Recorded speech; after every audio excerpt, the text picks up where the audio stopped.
Les invitamos a escuchar a continuación Navarra, con Miguel Ángel Irigaray.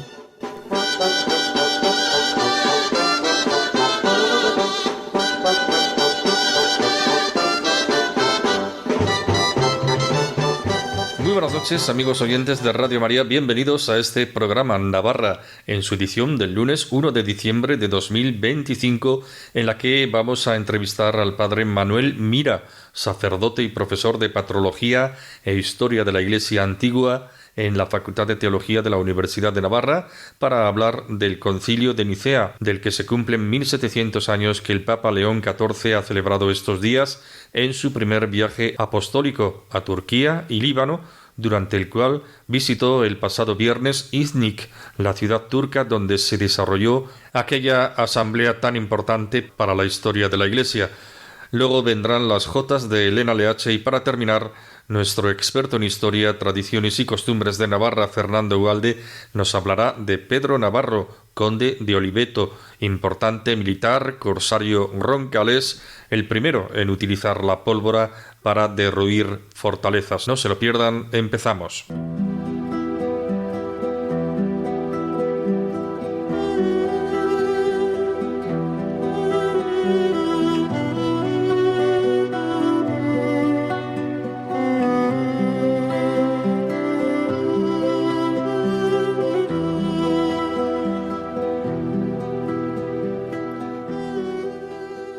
El Papa León XIV se encuentra estos días haciendo su primer viaje apostólico, en concreto a Turquía y al Líbano. En este contexto, el pasado viernes se desplazó hasta la población turca de Iznik para conmemorar la celebración allí hace 1700 años del primer concilio de Nicea, del cual vamos a hablar seguidamente con el sacerdote y profesor de Patrología e Historia de la Iglesia Antigua en la Facultad de Teología de la Universidad de Navarra, don Manuel Mira. Les saludamos, muy buenas noches. Buenas noches a todos.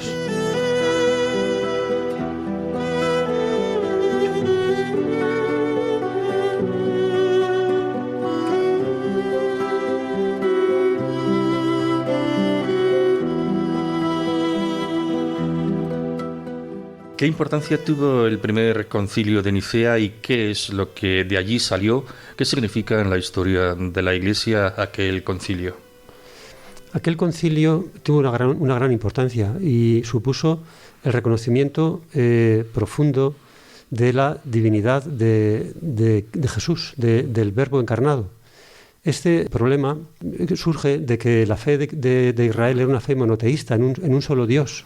Pero en la revelación cristiana se nos muestra que tiene un hijo y que ese hijo también es Dios. Esta era la fe tradicional. Pero claro, ¿cómo compaginamos que Dios es uno y que hay un padre y un hijo?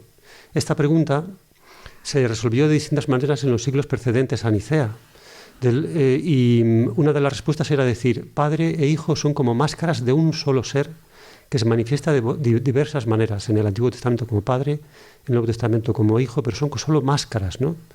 Esta era una de las respuestas obviamente equivocada. Otra respuesta decía que el padre tiene un verbo interior, una idea en su mente, y que en un momento determinado la emite, y ese verbo emitido es el verbo, es su hijo. Y esta solución pues fue la más seguida en esos siglos precedentes, pero claro, esta idea contiene un poco de subordinacionismo, es decir, el verbo es como muy inferior a quien lo produce, ¿no?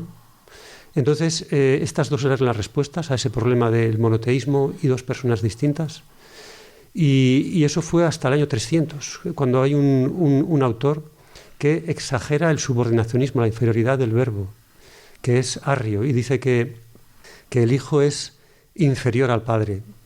Y es un segundo Dios, que hubo un momento en el que no existía. Son todo como consecuencias de esa inferioridad del verbo con respecto a quien lo produce, al Padre. Y ahí respondió la Iglesia, con el concilio de Nicea, con distintos pasos que habría que explicar, pero no da tiempo ahora. Pero la Iglesia dijo, no, el verbo es distinto al Padre y es Dios como es el Padre. Y además los dos son un solo Dios, homoousios, de la misma sustancia.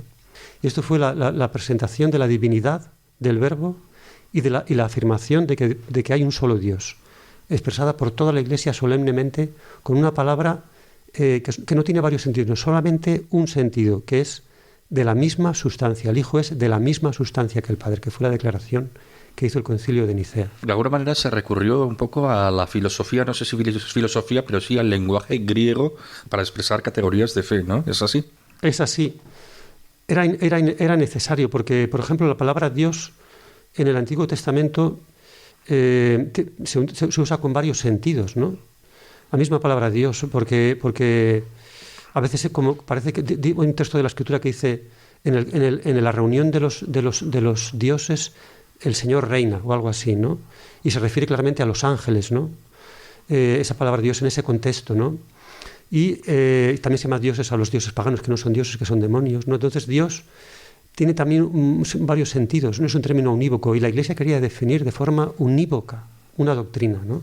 Y para eso hace falta una palabra filosófica que tiene un sentido depurado y único, y la utilizó, la palabra de la misma sustancia, ¿no? Homoousios, ¿no? El concilio consagró ese término que pasó a la historia de la Iglesia, ¿no? Sí. Muy bien. ¿Qué significa y qué importancia tiene ser concilio ecuménico? El concilio ecuménico. En los primeros siglos hubo muchos sínodos que resolvían problemas regionales y no implicaban a otras regiones, pero con Nicea, por primera vez, gracias también a que el imperio se ha hecho cristiano con Constantino, más o menos, o al menos ha empezado a serlo, pues ya tiene paz y pueden los obispos convenir a un mismo lugar, y además tenían la ayuda del emperador, los carros del correo imperial se los puso a disposición de los obispos, de manera que fue un concilio no solamente regional, sino que fue de todos los obispos que pudieron ir a Nicea. Sobre todo fueron los orientales, los occidentales no se sintieron implicados en esto, pero fueron obispos de toda la parte oriental del imperio, se dice 318 obispos. Y eso es una de las características del concilio ecuménico. Y otra de las características del concilio ecuménico es que implica que sus consecuencias afectan a toda la Iglesia las tiene que aceptar. Es el primero de los, creo que son 13 concilios ecuménicos que ha habido. Estamos en un contexto, como hemos comentado, con Arrio, en donde había un gran problema con esta herejía, porque al fin y al cabo el arrianismo es una herejía. Incluso casi todos los obispos en un momento dado llegaron a ser arrianos, ¿no? Un grave problema, ¿no? Sí, a mí me gustaría explicar que no hay no es bueno decir que hay buenos y malos, ¿no? Ya. Porque en realidad el misterio de la eternidad es muy complejo y, claro. y había también personas que no eran nicenas pero creían en la divinidad. Había personas que no querían decir el Hijo es consustancial, homoousios, pero que sí creían que el Hijo es Dios, ¿no? Entonces, ¿cuál era el problema? El problema es que había personas que decían hay que insistir en que Dios son tres, ¿no? Y esas personas que se llaman semiarrianos, a veces se han llamado así, ahora se les da otros nombres, esas personas no les gustaba decir homoousios, porque les parecía que si no se decía también tres personas, pues no estaba bien definido el dogma, y sobre todo que podía caerse otra vez en el modalismo, en pensar que en el fondo, si solamente hay una sustancia, en el fondo pues volvemos a caer en que no hay distinción real entre el Padre y el Hijo y el Espíritu Santo, sino que son uno mismo con distintas máscaras, ¿no? Entonces hacía falta resolver esas dudas de esas personas, ¿no? Y Nicea no lo pudo hacer. Nicea empezó el camino, pero no se terminó con Nicea. Hizo falta una reflexión posterior hasta llegar a Constantinopla, en la que se dice una sustancia, homoousios, y tres hipóstasis y tres personas. Y entonces ahí las personas que no eran nicenas, pero creían en la divinidad del Hijo, por eso digo que no eran malas, pues ya aceptaron Nicea y se unieron con los nicenos, y entonces fueron muchos, fueron ya la mayoría de los obispos los que aceptaron esa profesión de fe. O sea que el tema de la mayoría de los obispos se podía deber incluso a obispos de buena fe, ¿no? Sí, así es. Y vamos a ver, como he dicho, estos obispos eran los homeusianos y decían el Hijo es semejante al Padre en cuanto a la sustancia, ¿no? Pero al final aceptaron también homoousios porque vieron que los de Nicea aceptaban las tres hipóstasis, las tres personas. y ahí pues pudieron unirse y así se resolvió. Quiero decir una cosa, y es que Nicea emplea por primera vez un término filosófico y es revolucionario, pero es fundamental, porque desde ese momento la Iglesia va a decir, pues tenemos que reflexionar sobre la fe y expresarla, al menos el núcleo de la fe, en términos unívocos, que no tengan varios sentidos, que se pueden introducir ideas equivocadas, sino que tengan un único sentido correcto. Y así poco a poco se fue definiendo con terminología de la filosofía griega, se fue definiendo mejor la eternidad, una usía, tres hipóstasis, y después se definió también el dogma cristológico. Fue un paso importantísimo esa decisión de usar un concepto filosófico unívoco, claro, para expresar la fe de la Iglesia. El Concilio de Nicea también es importante, me imagino, por esa proclamación del símbolo niceno, ¿no? Que luego fue el símbolo niceno-constantinopolitano, como se dice. Sí. Entonces, y que de alguna manera es como el establecimiento de la primera doctrina cristiana uniforme. ¿Qué podemos comentar de esto? En Nicea, bueno, el símbolo niceno-constantinopolitano es el que decimos los domingos, se puede decir el niceno-constantinopolitano o el de los apóstoles, pero están los dos en el misal. Entonces, el símbolo niceno-constantinopolitano toma el de Nicea, no voy a explicar el origen, pero también está estudiado, toma el de Nicea y después le añade una parte que se formuló en el año 380, en la que se define la divinidad del Espíritu Santo. Ese tema todavía no había sido estudiado, en el 325 se estudió después, y se definió en el Concilio de Constantinopla.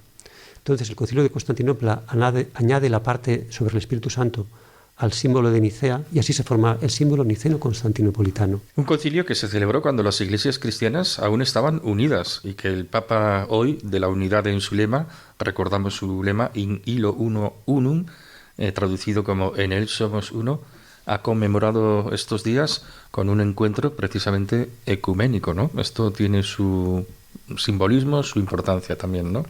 Es una gran esperanza de la Iglesia la recuperación de la unidad. Yo recomiendo vivamente la lectura de este documento In Unitate Fidei, que es muy bonito, no solamente para erudición o para gente muy estudiosa, sino también con tantas sugerencias para la vida cristiana y para la oración. Y efectivamente, en este momento, los cristianos que después se separaron, los luteranos y antes la Iglesia oriental ortodoxa, pues no estaban separados, eran parte, no existían esas separaciones todavía. Y de hecho, cuando se separaron, pues se llevaron este símbolo niceno-constantinopolitano que ellos también tienen, tanto los luteranos como antes los ortodoxos. O sea que este símbolo de fe lo compartimos con ellos y es el corazón de la fe. Pido un poco de tiempo para explicar que hay una parte conflictiva, que es el origen del Espíritu Santo, que en nuestro símbolo de fe decimos que procede el Espíritu Santo del Padre y del Hijo.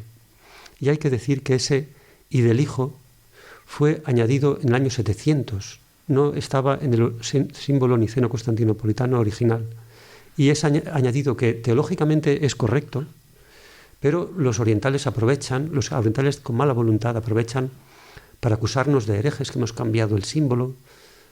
Este problema está en realidad resuelto, pero bueno, hay que decir eso, que hay una parte añadida después en el occidente y que ha sido motivo de problemas en otros momentos de la historia. El Papa, con carácter previo al viaje apostólico que ha emprendido a la antigua Nicea para conmemorar los 1700 años de aquel concilio, ha escrito ese documento, esa carta apostólica, In Unitate Fidei, en la unidad de la fe, que podemos quizá, no sé si ha tenido tiempo usted de leerla, podemos quizá resumir un poco las grandes ideas que ahí se dicen. Sí, es una carta muy bonita. Empieza describiendo la historia del concilio de Nicea de forma sencilla, pero profunda, con conocimiento, con un gran conocimiento de causa, evidentemente.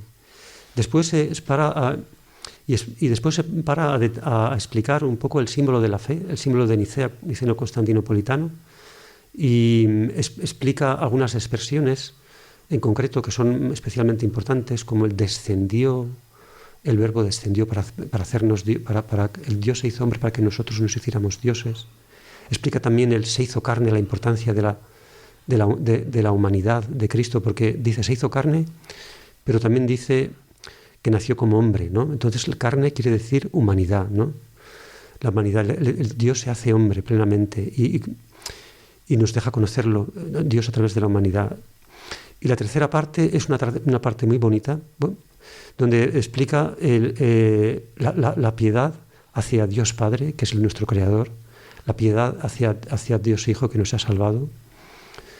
Y es una parte preciosa que recomiendo leer. Y al final pues ya habla del sentido ecuménico y de la esperanza ecuménica que él pone en este viaje y en esta celebración. Llama la atención que en ese documento el Papa afirma que el credo niceno puede servir de base para la ansiada unidad de los cristianos, para un verdadero ecumenismo. ¿A usted qué le parece esta idea? Sobre todo rezo por ella, porque no se me ocultan las dificultades que ponemos los hombres tantas veces a este proyecto divino. Pero es verdad que ese símbolo es común a todos y que es una base firme para recuperar la unidad también y que Dios puede hacer milagros. Y desde luego que ya íbamos caminando por este camino del ecumenismo un buen tiempo, al menos pues ya 100 años, o si queremos desde el Concilio Vaticano II al menos, y ha habido pasos muy buenos. Y creo que este es el camino, recuperar la sintonía de corazón con estos hermanos nuestros separados y así poco a poco pues sentirnos que somos en realidad una sola cosa, ¿no? Padre Manuel Mira, profesor de Patrología e Historia de la Iglesia Antigua en la Facultad de Teología de la Universidad de Navarra. Le agradecemos sinceramente que nos haya visitado para hablarnos sobre el Concilio de Nicea. Hemos tenido poquito tiempo, quizá hubiéramos querido un poquito más, ¿verdad? Pero le agradecemos que haya venido y esperemos que la unidad pronto llegue dentro de la Iglesia. Buenas noches. Muy buenas noches, Miguel Ángel. Para contactar con nosotros, escribe un correo electrónico a navarra@radiomaria.es. Escuchen en Radio María Navarra con Miguel Ángel Irigaray.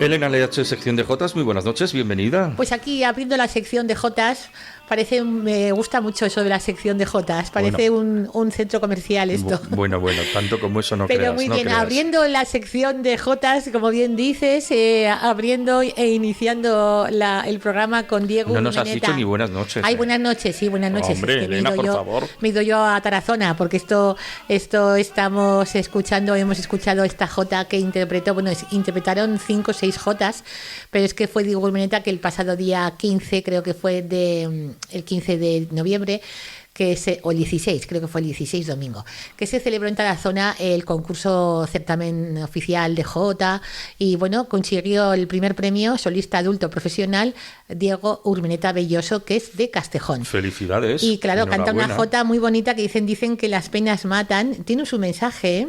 Y me gustó mucho. Y dije, pues ahí, como eres un artista de la pista, pues nunca mejor dicho, la pista, era el minuto 3:27, tuvo la amabilidad, porque a veces, claro, te informas de que han conseguido el premio y pues me dirigí a Diego Urmeneta, le digo, envíame algún vídeo de la actuación, y me dijo, pues nada, tranquilamente te envío 5 minutos. Digo, tantos no, que es que no hay espacio. Me dijo, pues haces tú el corte. Así que dije, pues que lo Aquí haga. estamos con las tijeras, ¿verdad? Que lo haga Miguel Ángel el corte y Eso. súper bien. Tenemos unas tijeras majísimas. Y claro, pues vamos a dedicar esta jota a María Navarro, del grupo Divertimento, a Rosa Mari Marco, profesora que fue del Colegio Público Martínez Pelicueta, que el otro día estuve con ella, súper maja, me encontré con ella. Y cuántos recuerdos de aquel Colegio Público Martínez Pelicueta de la calle Compañía de Pamplona. Y después también hay que dedicar la Semana de Fraile a Ana y Conchita, de Grábalos, La Rioja, y también nos escuchan desde Ariza y desde Pamplona. Pues estupendo. A Sí. todas ellas va dedicatoria, ¿verdad? Y desde La Rioja y tal, pues nos vamos a Peralta, porque ahí tuvimos el día 15 de noviembre, el sábado pasado, tuvimos el certamen de Jotas de la Villa de Peralta. 33 participantes, presentó Raúl Palacios de Marcilla y la rondalla estuvo compuesta por Julio Arpón de Peralta y Sandra González Sainz Zaja de Castejón y viven en Tudela. El jurado fueron Diego Urmeneta, José Antonio Pérez Caro, Diego Meta de Castejón, José Antonio Pérez Caro de Buñuel y Ainara Martínez, que es también de Castejón. Presentó Raúl Palacios y hubo 33 participantes. Estuvieron muy bien y bueno, solistas infantiles Elsa Ullate, Alba Iturrieta, Leire Bonilla. Los dúos fueron para el premio para Claudia y Alba Iturrieta. Luego juveniles para Ariadna, luego Alejandro Espinosa de Castejón y Daniela Jaría Martínez. En dúos juveniles Elsa y Olaya Ullate, Elena Ortega, y el primer premio fue para Alejandro Espinosa y Laura Esparza. Y en dúos, en solistas adultos, el primer premio fue para Carolina Milagro de Tudela, Aroa Osés de Castillo de Peralta y Laura Casanova Sainz Aja. Y bueno, en dúos adultos, que vamos a escuchar a continuación, resultaron campeonas Laura y Carolina Milagro, Laura Casanova y Carolina Milagro. Y se da la circunstancia de que, bueno, cantan una jota muy bonita del maestro Manuel de Pamplona, Manuel Sánchez Aguado de Murchante. Los ojitos de mi nena ni son chicos ni son grandes, qué bonitos ojos son. Entonces, si te parece, como también me enviaron todo el concurso del certamen de Jota, pues nosotros tenemos que utilizar una las tijeras, hora, ¿verdad? digo, se me va a caer el móvil. Sí, claro. Dios mío, y digo, bueno, pues lo voy a enviar a Miguel Ángel y él que realice el corte. Vale, pues nada, pues entonces, el corte lo hacemos como un carnicero pack. Eso, un chuletón, venga. ¿Qué tomas? Así que mejor chuletón de Jota no puede haber. ¿Y qué ocurre? Que vamos a escuchar a Raúl Palacios de Marcilla, la presentación, y luego pues la Jota que cantan Carolina Milagro y Laura Casanova en el certamen de Jotas Villa de Peralta, que resultaron campeonas en dúos adultos. Pues señoras y señores, tenemos las campeonas. Venga, ánimo. Bueno, buenísimas tardes, muy buenas tardes y bienvenidos al 13º certamen de Jota de Peralta. Una cita en la que recordamos la importancia de seguir trabajando y luchando por dignificar un género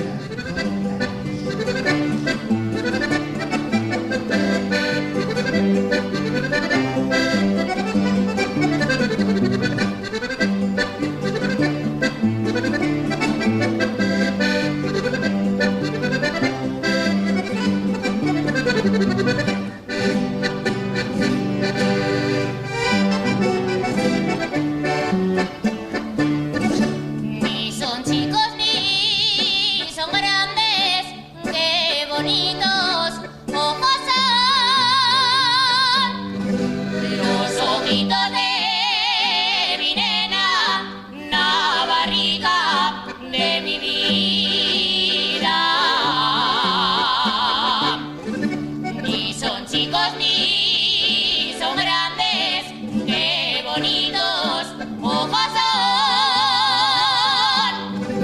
Son igual que monedicas, la barriga de mi vida. De oro de 40 reales, pero valen 1.000.000. De oro de 40 reales, la barriga de mi vida.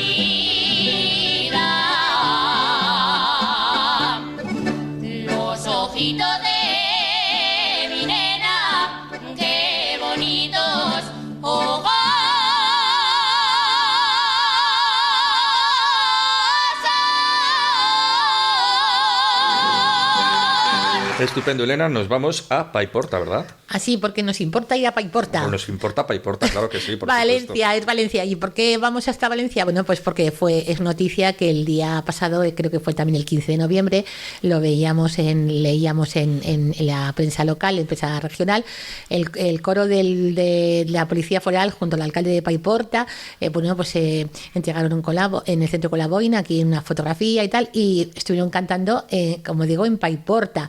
Decía así Carlos Yarnoz, mando de la Policía Foral en la expedición a la Dana. Bajamos aquí, nos encontramos un pueblo unido que luchaba por levantarse en comunidad. Y bueno, dieron un concierto y claro, leo que también interpretaron el himno de Navarra, La Barraqueta, es una canción popular valenciana, y Zorcicos. Y digo, cachis.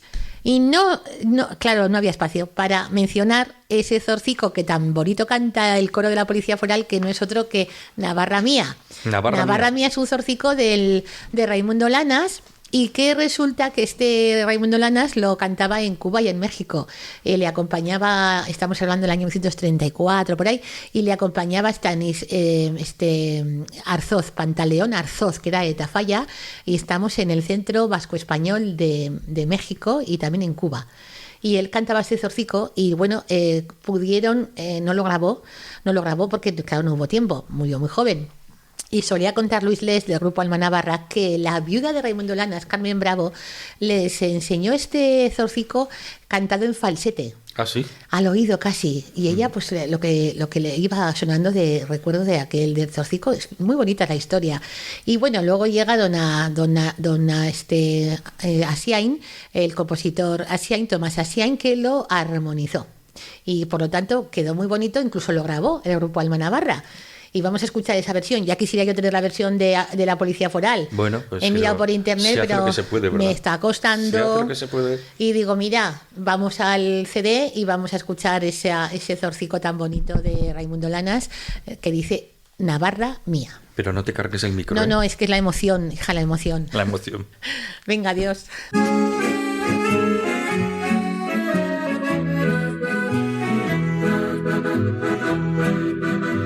Ausente de Navarra, no la podré olvidar. Su ausencia yo consuelo con el anhelo de mi cantar.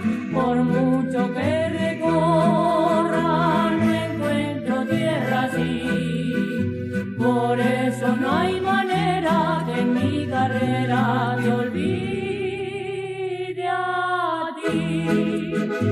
Si un día en esta ausencia, Navarra mía, muriera yo, quiero que a ti te llegue de mi agonía mi último adiós. La jota y el zorcico, que son tus cantos de bendición, será la despedida que dé a su vida mi corazón.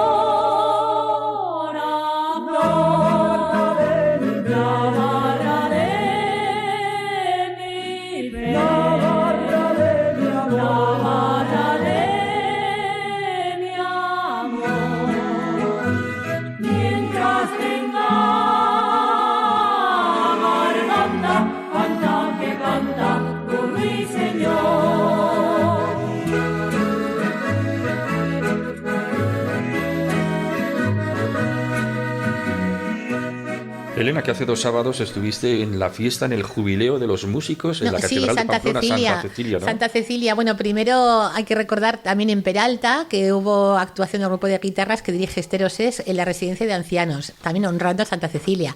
En Cintruénigo, la banda de música, el coro Los Auroros, la escuela de jotas que dirige Natalia Martínez Quintana. En Elizondo también hubo fiesta dedicada a Santa Cecilia.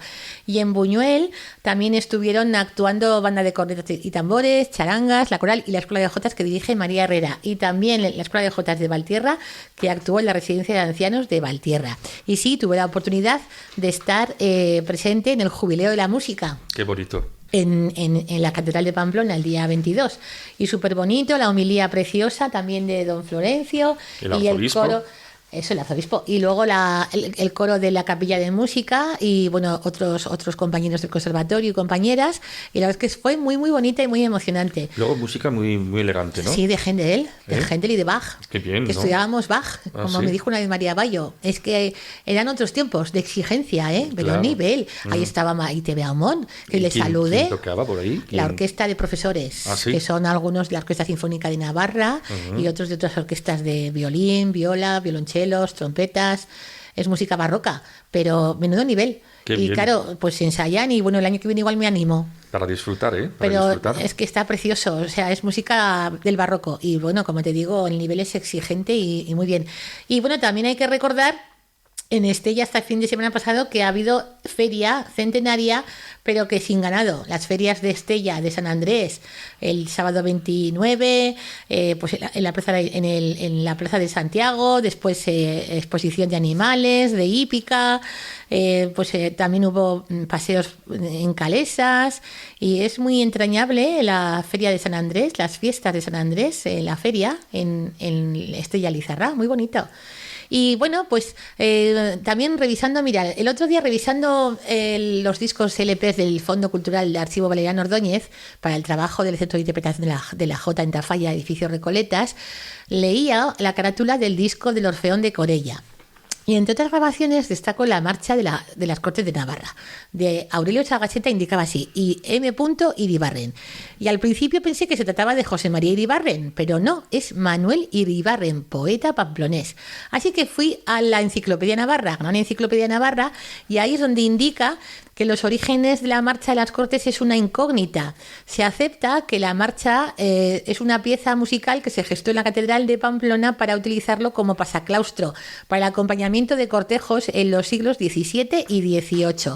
Y también indicaba en el mismo libro que en el año 1971, en el pabellón Anaitasuna, con acompañamiento de metal, timbales y varios coros, don Aurelio Sagacheta dirigió el himno por encargo de la institución Príncipe de Viana y con letra de Manuel Iribarren. También el músico Olaizola también armonizó en el año 1930 y el año 39 Leocadio Hernández Ascunce, que creo que era de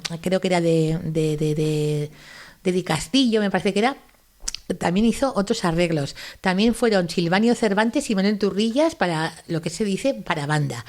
Y que además Silvanio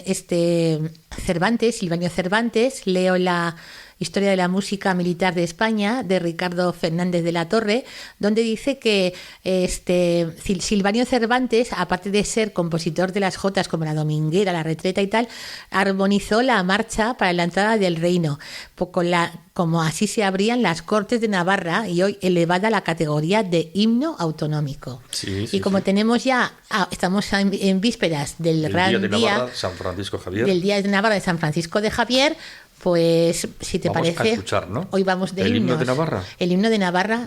Hay un montón de versiones por ahí. Sí, ¿no? Y claro, digo yo, pues mira, vamos a escuchar una de tantas. Versión moderna. Bueno, venga, va. El himno de Navarra para todos los oyentes. Eso es.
Seguimos, Elena, hablando de más cosas de Navarra. Sí, porque mira, si hablábamos de que el día 22 saludé a Maite Beaumont, soprano, de Aoiz y de Pamplona y tal, pues también hay que recordar Sabina Puertolas, también jotera, que ayer, domingo, día 30 de noviembre, con la Coral Tafallesa, la Coral Tubala Usoa, participó en el centenario de la Peña Sport y resulta que tuvieron una grandísima actuación en el Culturgunea, en el Centro Cultural de Tafalla.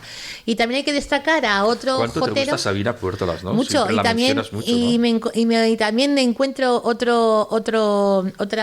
crónica del Teatro de la Zarzuela. El Teatro de la Zarzuela recupera una obra del navarro Emilio Arrieta, que era de Puente la Reina. Y don Emilio Arrieta, ya sabes que es el autor de A beber y apurar, de la ópera marina. Y aquí estuvo en este elenco que representaron el Potosí submarino. Creo que le cambiaron el título porque es, no sé, una profunda crítica social, ¿verdad? Y el Teatro de la Zarzuela. Y aquí estaba cantando la pamplonesa Carolina Moncada y también José Luis Sola. Luis Sola. El famoso, también fue jotero. Y digo, mira, bueno. qué ilusión me hace. Digo, anda, y claro, pues oye, aquí se mira todo y se recorta todo. Y bueno, nos vamos también al Día de Navarra, que es el día de San Francisco Javier, el día 3 de diciembre. Pasado mañana. Pasado mañana. Hay que recordar la medalla de oro que se va a entregar a título póstumo a don Manuel Torres. Gran empresario. Eso, para el empresario navarro Manuel Torres, a título póstumo, chico, esto no me hace... innovador, ¿verdad? Era pero, un innovador pero es que tecnológico. Yo no entiendo cómo ahora estamos dando medallas de oro a título póstumo. Ah, sí, El año es una también, cosa un poquito extraña, ¿verdad? No sé, digo, pero hombre, ¿qué es esto? Ya llevamos 2 años. Ya. Y además este hombre siempre ha sido muy premiado, también ha sido premiado por el gobierno navarro en otros premios distintos. No sé, algún día van a entregar la medalla de oro a Sarasate o a Gallarre. Digo, es que esto no sé si o se les están yendo las ideas no sé, va por ahí, ¿eh? Dicen, venga, a ver, al primero que hemos encontrado, venga, ya está. Que se murió el pobre, que falleció hace 5 años. Sí. Y además que conozco a la familia, como tú también conoces a la familia. Bueno, ¿quién no conoce a la familia don Manuel Torres? La familia Torres Lusarreta. Pero digo, hombre, que esto habrá que avanzar un poco, ¿no? Digo yo, porque a título póstumo, no sé. Muy bien, me extraña. Pues así son las cosas. Ya, y bueno, también hay que recordar que el día 3 estaremos con mi hermana Ana Mari e intervendremos en la misa de la parroquia de San Francisco de Javier a las 7 de la tarde el día 3 de diciembre, en la parroquia que dirige Nacho Cumba. Y también el día 28, los hogares navarros también estos días pasados tienen fiestas, como el Hogar Navarro de Vitoria, que también estuvo con la escuela de Jotas que dirige Iñaki Buñuales, en el Centro Cívico Aldave, y en Bilbao también tendrán fiesta, que no sé si la tuvieron o el próximo fin de semana, como es una fiesta, digamos, un poco extraña porque cae entre semana, es miércoles, y no lo sé si quizá la fiesta la celebren la semana, como fue la semana pasada, o la próxima, la del día 5 o 6 de diciembre. Y así que vamos con Viva Navarra. Venga, vamos con ello. ¿Lo escuchamos? Sí. Porque es muy bonita. Esta es la versión de piano y orquesta. La pianista hemos encontrado por ahí por Benavides, ¿no? Ana Benavides, que es de Benavides. Málaga. Bien. Que le gusta mucho la música navarra. Y bueno, pues esto es el título de la obra musical de Joaquín Larregla, nacido en Lumbier y fallecido en Madrid, escrita para piano y orquesta. Venga, ¿la orquesta la escuchamos también? También todo. Todo Yo creo que sí. Todo mélangé. ¡Viva Navarra! ¡Viva Navarra! Venga.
Elena, vamos a hablar de Joaquín Larregla, que es el compositor que escuchábamos hasta ahora, ¿verdad? Compositor nacido, como decimos, en Lumbier, el año 1865, falleció en Madrid en 1945. La biografía de Joaquín Larregla es muy apasionante, con numerosas composiciones como Miguel Andrés, La Roncalesa, nacido en Lumbier, como decimos. Tuvo mucho prestigio como intérprete. Participó en la vida musical de la capital navarra, junto a Pablo Sarasate y la Sociedad de Conciertos Santa Cecilia, el Orfeón Pamplonés. También estos días la memoria me sugiere recordar esa jota Siempre pa'lante, del mismo compositor, de Joaquín Larregla y de Eusebio Blasco, que fue estrenada en el Teatro Gayarre el 9 de julio de 1899. Jota viril y patriótica. La letra de la jota, escrita por el poeta aragonés Eusebio Blasco, que fue escrita como un homenaje a la Navarra de siempre, una expresión de canto de carácter tradicional de su gente, que sería muy cantada, así por cierto, velando instintivamente en un verso una palabra de elogio excesivo. Así lo dice Baldomero Barón y así lo indica también el padre Ordóñez en su libro Antología de la Jota, porque claro, es un poco bravucona, ¿no? Navarra lleva en su seno la sangre de España entera, y el que no lo sepa bien, venga a verla cuando quiera. Cante Navarra sin miedo, cante Navarra y más cante. Si se hunde el mundo que se hunda, Navarra siempre pa'lante. Dicho popular de la comunidad foral de Navarra, que José María Iribarren también lo indica en su vocabulario navarro. Leo a Baldomero Barón. El maestro Joaquín Larregla también participó en los conciertos dedicados a la familia real en el siglo XIX, en el Gran Casino y en el Palacio Miramar de San Sebastián, de Donosti y San Sebastián. Y además ingresó en la Real Academia de las Artes, pronunciando un discurso el 11 de noviembre de 1906. Larregla también fue pianista acompañante de Pepita Sanz, soprano navarra. Pepita Sanz era Josefa Sanz Batista, que nació de familia de aquí, de Villaba y de Estella. Le llamaron la Gayarre femenina. Y leo en el diario La Correspondencia de España, de abril y mayo del año 1113, que decía así: en el Teatro Lope de Vega de Valladolid, Joaquín Larregla acompañó al piano a la soprano Pepita Sanz, cantó varias arias de ópera y la tiple se vio precisada a continuar luciendo sus preciosas facultades en una jota divinamente cantada. Lo mismo sucedió en Guadalajara. Los artistas Larregla y Sanz, porque Pepita Sanz también cantaba por París y por Londres, o sea que fue muy famosa. Internacional. Sí, además actuaba con Sarasate y demás. Y se vieron obligados a cantar varias jotas, y al terminar los dos eminentes artistas tuvieron que presentarse muchas veces en el palco escénico. Pepita Sanz, entre otras melodías, cantaba una jota de Manuel Sierra de Lerín que decía, una de ellas, que hay muchas por ahí, pero esta por ejemplo la he seleccionado ahora: cadenas tiene Navarra para adornar sus blasones, tiene cadenas de amor para unir los corazones. Ole, mira qué bien. Se da la circunstancia de que Joaquín Larregla compuso la melodía del himno a San Francisco de Javier, junto al poeta Alberto Pelairea, que nació en Bilbao y que luego trabajó en Fitero. Y por eso en Tudela y por ahí tiene calles dedicadas. Está dedicada pues la calle Alberto Pelairea en Tudela y en la Ribera también. Y fue un poeta extraordinario. Y que además fueron los que compusieron el himno, que fue compuesto con motivo de los 300 años de la canonización del santo San Francisco Javier en abril del año 1922. La versión en euskera fue obra del padre capuchino Policarpo Iraizoz. Y la letra ya sabes cómo dice: en el eco de tus montes vibra eterna esta canción al cruzado que vencía con la fuerza del amor. Por enseña al crucifijo donde expira y gime Dios, donde Cristo da a los hombres un abrazo de perdón. En el solar de nuestra fe cantemos todos a Javier. Muy bonito, ¿verdad? Y lo vamos a escuchar. Lo vamos a escuchar, ¿eh? Sí, tenemos además una versión... ¿Nos lo has traído? No, está todo ahí. Por ahí metido, está, ¿no? Por internet. Vale. Es una versión muy curiosa porque es la Coral Nora de Sangüesa, son vecinos de Javier. Sí. Son vecinos de Javier, sí, Sangüesa y Javier. Merindad de Sangüesa. Cerquita. Y la que nunca faltó. Y es la versión de la Coral Nora, y además dirigida por Bruno Jiménez. Vale, muy bien. Y con eso pues igual nos vamos ya. ¿Nos vamos ya? Y a dormir un poquito, que ya es tarde. Venga, pues entonces escuchamos a continuación en el eco de tus montes el himno de Navarra a San Francisco de Javier. Adiós, buenas noches, Elena. Buenas noches.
Manda tus preguntas y sugerencias a navarra@radiomaria.es. Navarra, Radio María. Miguel Ángel Irigaray. Fernando Ugalde, muy buenas noches. Muy buenas noches. Fernando Ugalde, ya lo saben nuestros oyentes habituales, que es nuestro experto en historia, tradiciones, costumbres de Navarra, y hoy vamos a hablar precisamente de un tema de historia para dar a conocer un personaje navarro en principio, aunque hay sus dudas, ¿verdad, Fernando? Pero que, bueno, vamos a darlo por navarro, que fue importante allá por mediados del siglo XV. Siglo XV y siglo XVI. Siglo XVI y primer cuarto, ¿verdad? Nace en 1460 y muere en 1528. Muy bien. Es Pedro Navarro, conde de Oliveto. Bueno, ¿verdad? Vamos a empezar por aclarar el nombre. Sí. Él realmente se llama Pedro de Bereterra. Lo que sucede es que ya desde muy joven él era roncalés, para que no haya dudas. Se dice que podía ser de Garde, sí, que es uno de los pueblos del Roncal. Hay algunos autores que defienden que pudo nacer en las Encartaciones, en Vizcaya. Garde, que es el pueblo de nacimiento que se le atribuye, es quien le dedicó una escultura. Y tiene dedicada allí una escultura desde hace, pues ahora 100 años, hace un siglo, obra del escultor Fructuoso Orduna, académico de las Bellas Artes, también roncalés. Famoso. A la inauguración de aquella escultura, hay que decir que el Valle de Roncal son 7 localidades, acudieron los alcaldes de 6 de ellas. Hay una localidad que no asistió, que fue Urzainqui. ¿Y eso por qué? Pues lo razonaron perfectamente, y es que entendían que, bueno, agradecían que se levantase un monumento a Pedro Navarro, pero que Pedro Navarro no era de Garde, sino que era de Urzainqui. Vale, o sea que se discute de qué pueblo del Roncal podría ser, si es que no era vizcaíno. Eso es, pero ya no se discute. Es decir, si nosotros fuésemos ahora al archivo de Nápoles, Nápoles es la localidad en donde él muere y en cuya catedral está enterrado, si fuésemos al archivo de allí, veríamos que hay decenas de documentos elaborados por Pedro Navarro. Ya hablaremos ahora por cómo llega de Pedro Bereterra a Pedro Navarro. Pues hay cantidad de documentos que dice: yo, Pedro Navarro, natural de la villa de Urzainqui, en el reino de Navarra, declaro que tal. O sea que él mismo se declara de Urzainqui. Él es de Urzainqui, sí. Igual que nos pasa, ya hemos hablado aquí alguna vez, con San Juan XXIII, Angelo Roncalli, que es del Roncal. Eso es un caso muy parecido. Es decir, Angelo Roncalli, también nacido mejor dicho, descendiente de la villa de Urzainqui, es decir, su familia es descendiente de la villa de Urzainqui, cuando va a Italia utiliza el nombre de su patria pequeña, Roncalli. Del Roncal. De tal manera que fonéticamente en italiano viene a ser del Roncal. Qué bueno. Luego aquello se les queda pequeño, y en el caso de Pedro Roncalli, Pedro Bereterra, que va a Italia y se convierte en Pedro Roncalli, luego ve que conforme va abriéndose, va participando en batallas, etcétera, y va cogiendo nombre, pues necesita usar el nombre del Reino de Navarra y pasa a denominarse Pedro Navarro.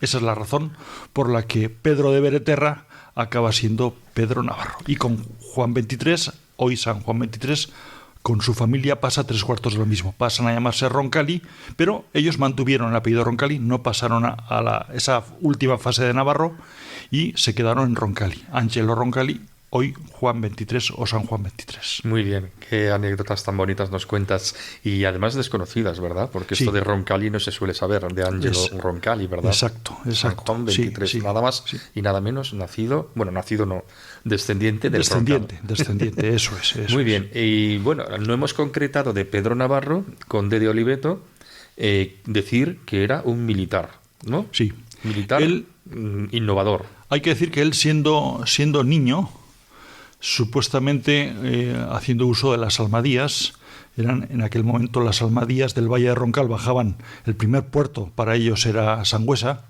ahí se comercializaba buena parte de la mercancía, de los troncos sobre los que bajaban, y ahí es donde conoce a unos italianos, a unos italianos mercaderes, y a través de ese contacto con ellos, pues él acaba viajando hasta Italia. Viaja hasta Italia y ahí se pone al servicio de Nápoles contra Génova. Curiosamente, a favor como de militar. Los napolitanos contra Génova. Como militar. Como corsario. Como corsario. Él acaba siendo un ingeniero militar, se ha pasado a la historia como un militar importante de cierto renombre, y si ha pasado a la historia es no solamente por las batallas en las que participa, porque le hemos visto tomar buena parte de las colonias de África, es el conquistador de Omán, es el conquistador de Trípoli, es el conquistador de varios puntos africanos, y si ha pasado a la historia no es solamente por eso, sino porque es la primera persona que usa la pólvora con fines militares. Qué bueno. Cuéntanos cómo utilizaba, qué método utilizaba, que me lo has contado fuera de micrófono, es interesante. Bueno, cuando hace unos años hubo semejantes escabechinas, ya empezando por el Vietnam, y posteriormente hasta el siglo XXI hemos visto las mutilaciones que iba habiendo por ahí a causa de las minas de guerra. Se publicó en muchos sitios que el inventor de aquellas minas fue el navarro Pedro Navarro, el conde de Oliveto. Hay que decir que no, claramente. Es decir, sí que él utiliza por vez primera la pólvora, pero no la emplea para matar personas, sino para tomar fortalezas. En concreto, estamos ante una fortaleza en la isla de Castelnuovo, en Italia. Tenían un castillo allí, y la forma de tomarla iban de noche, y con un grupo de gente, y de noche iban excavando un túnel hasta llegar a los cimientos de aquella fortaleza. Y en el momento adecuado lo llenaron aquello de pólvora, lo hicieron explotar, con lo cual, al quedarse hueco ese espacio debajo de la muralla cedió, se vino abajo, y pudieron entrar. Ya estaban preparados para hacerlo, pudieron entrar y tomar la fortaleza. Con lo cual, a partir de ese momento, se hizo muy famoso y fue muy codiciado por diferentes reyes, países, para poder tenerlo a su servicio, para que usase también la pólvora al servicio de ellos. Porque era un señor muy innovador para la época, ¿no? Era innovador, bueno, ya sabes que yo, si digo que es roncalés, yo creo que con eso ya está dicho todo.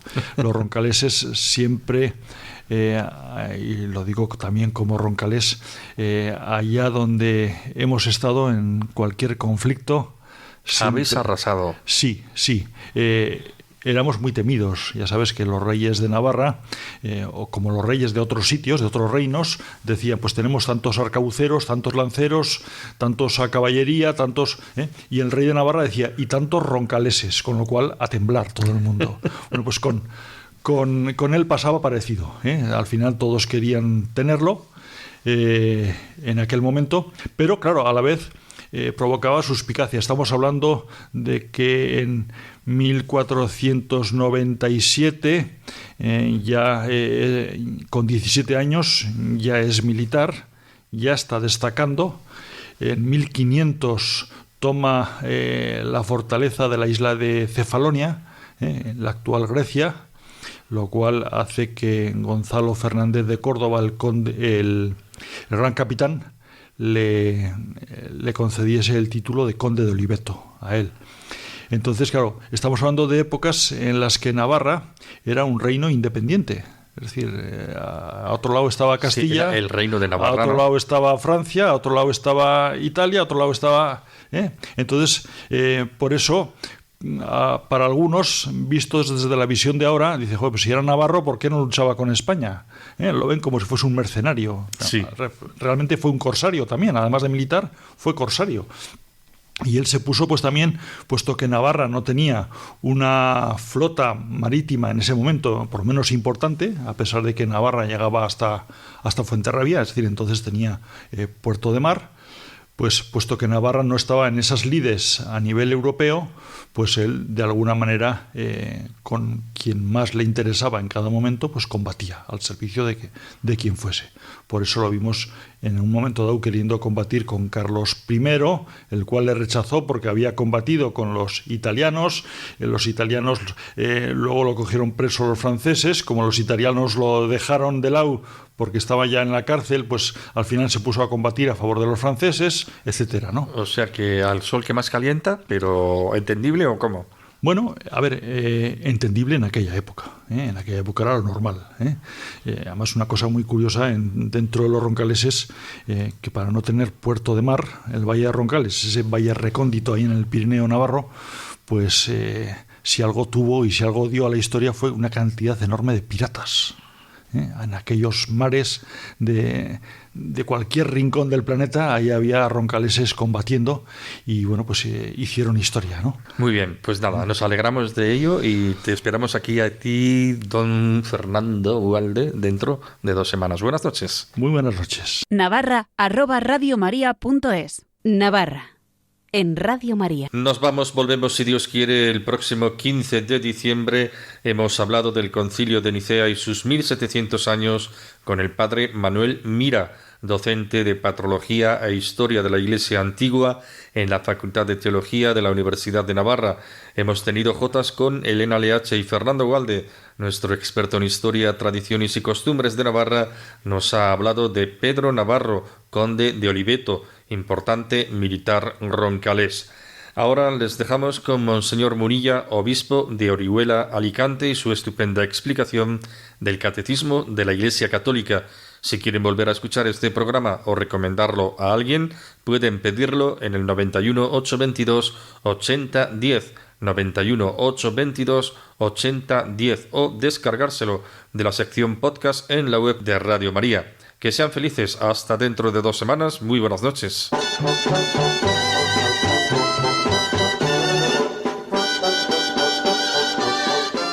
Y así finaliza en Radio María, Navarra, un programa que dirige Miguel Ángel Irigaray.